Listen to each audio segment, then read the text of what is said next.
So hi hello ನಮಸ್ಕಾರ ಎಲ್ರಿಗೂ. So ಇದು 1 ಎಕರೆ ನೀರಾವರಿ ಗದ್ದೆ, ನೀರಾವರಿ ಭೂಮಿ ಸೇಲಿಗಿದೆ.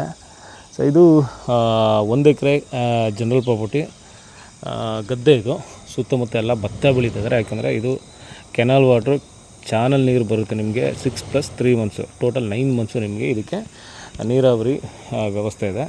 ಚಾನಲ್ ನೀರು ಬರುತ್ತೆ, ಶಿಂಷ ನಾಲ ನೀರು ಬರುತ್ತೆ. ಸೊ ಇದು ಬೌಂಡ್ರಿ ಬಂದು ಸ್ಕ್ವೇರ್ ಮತ್ತು ಫ್ಲಾಟ್ ಆಗಿದೆ. ಸೊ ಜಮೀನು ಮುಂದೆಗಡೆ ಸೊ ಕೆನಾಲ್ ವಾಟ್ರು ಹಿಂಗೆ ಹರ್ಕೊಂಡು ಹೋಗ್ತಾ ಇದೆ. ಅದರ ಪಕ್ಕದಲ್ಲೇ ರಸ್ತೆ, ಕ್ಯಾನಲ್ ರಸ್ತೆ ಈ ಪ್ರಾಪರ್ಟಿಗೆ. ಸೊ ಇದೊಂದು 20 ಅಡಿ ವೈಡ್ ಬರುತ್ತೆ ನೋಡಿ. ಸುತ್ತಮುತ್ತ ಎಲ್ಲ ಬರೀ ಗದ್ದೆ ಜಮೀನುಗಳೇ. ಇನ್ನು ಸ್ವಲ್ಪ ದೂರ ಹೋದರೆ ಜಸ್ಟ್ ಒಂದು 1/4 ಕಿಲೋಮೀಟ್ರ್ ದೂರದಲ್ಲಿ ತೋಟಗಳೆಲ್ಲ ಮಾಡಿದ್ದಾರೆ. ರೇಷ್ಮೆ ಬೆಳೀತಾ ಇದ್ದಾರೆ, ತೆಂಗಿನ ತೋಟಗಳಿದೆ. ಸೊ ಈ ಥರ ಗದ್ದಲ್ಲಿ ಹೊಲನೂ ಸಹ ಮಾಡ್ಕೊಂಡಿದ್ದಾರೆ. ಸೊ ಇದು 1 ಎಕರೆ. ಸೊ ಟಾರ್ ರೋಡಿಂದ ಇಲ್ಲಿಗೆ ಜಸ್ಟ್ ಅರ್ಧ ಕಿಲೋಮೀಟ್ರು. ಸೊ 20 ಅಡಿ ಅಗಲ ಇರ್ತಕ್ಕಂಥ ನಾಲಾ ರಸ್ತೆ. ಸೊ ವಿಲೇಜ್ಗೆ ಒಂದು 3/4 ಕಿಲೋಮೀಟ್ರ್ ಆಗುತ್ತೆ. ಸೊ ನೀವು ಬೆಂಗಳೂರಿಂದ ಬಂದರೆ 85 to 90 ಕಿಲೋಮೀಟ್ರು. ಸೊ ಇದು ನಿಯರ್ ಹಲಗೂರು, ಮಳವಳ್ಳಿ ತಾಲೂಕಲ್ಲಿ ಬರುತ್ತೆ.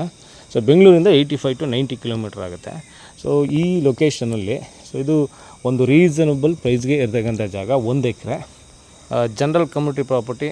ಸೊ ಕ್ಲಿಯರ್ ಟೈಟಲ್ ಇದೆ. ಸೊ ನಿಮಗೆ ನೀರಿಗೆ ಯಾವುದೇ ಥರದ ಕೊರತೆ ಇಲ್ಲ. ಸೊ ಎನಿ ಟೈಮ್ ಅಂದರೆ ಒಂದು 6 ಮಂತ್ ಪ್ಲಸ್ 3 ಮಂತ್ಸು 9 ಮಂತ್ಸು ನಿಮಗೆ ನಾಲಾ ನೀರು ಬರುತ್ತೆ. ಯಾವುದೇ ಥರ ಸಮಸ್ಯೆ ಇಲ್ಲ. ಪ್ಲಸ್ ರಸ್ತೆನೂ ಸಹ ನಾಲಾ ರಸ್ತೆ 20 ಫೀಟ್ ವೈಡ್ ಇದೆ. ಎಲ್ಲ ಥರ ವೆಹಿಕಲ್ಸು ಪ್ರಾಪರ್ಟಿಗೆ ಬರ್ಬೋದು. ಬೌಂಡ್ರಿ ಒಂದು ರೀಸನಬಲ್ ಪ್ರೈಸಲ್ಲಿ ಈ ಲೊಕೇಶನಲ್ಲಿ ಜನರಲ್ ಪ್ರಾಪರ್ಟಿ ನೋಡ್ತಾ ಇರೋರಿಗೆ. ಸೊ ಇದು 1 ಎಕರೆ ಇದೆ, 90 ಕಿಲೋಮೀಟ್ರ್ ಬೆಂಗಳೂರಿಂದ ನಿಮಗೆ.